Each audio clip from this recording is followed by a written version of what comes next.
Hey guys, Stephen Ford from Fordable Property and Finance.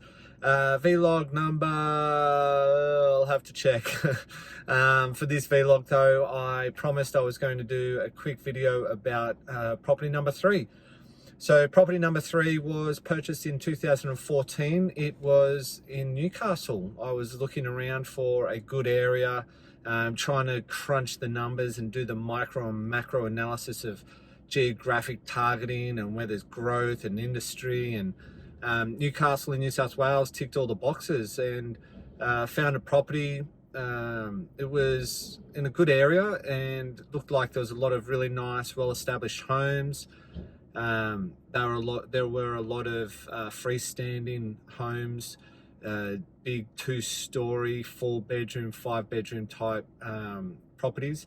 And as far as investor quality goes, it ticked all the boxes. There wasn't a lot of maintenance. It was built in 1990, and the price tag was $600,000. With that, I had to put a $200,000 deposit down, plus the stamp duty. That all came out of equity from the other 2 properties.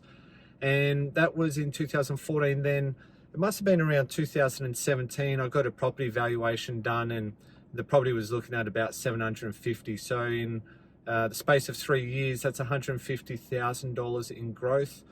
What would that be? That would be 25% growth in 3 years. So quite remarkable, and maybe good timing with the market.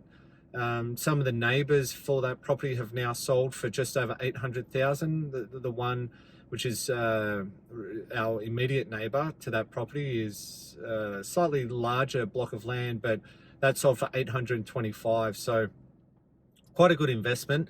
What is it now? 2019. So if that property sold for $800,000, then what are you looking at? You're looking at a $200,000 increase in property value. That's about 33% growth in the space of 5 years. So that's a really good story, that one.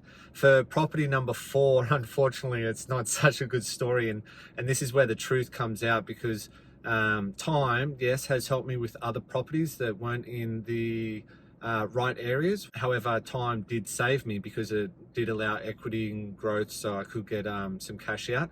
Nonetheless, that's property number 3, and hopefully if you've got any questions about that, you'll reach out. Hopefully the next story you'll tune into. Thanks guys.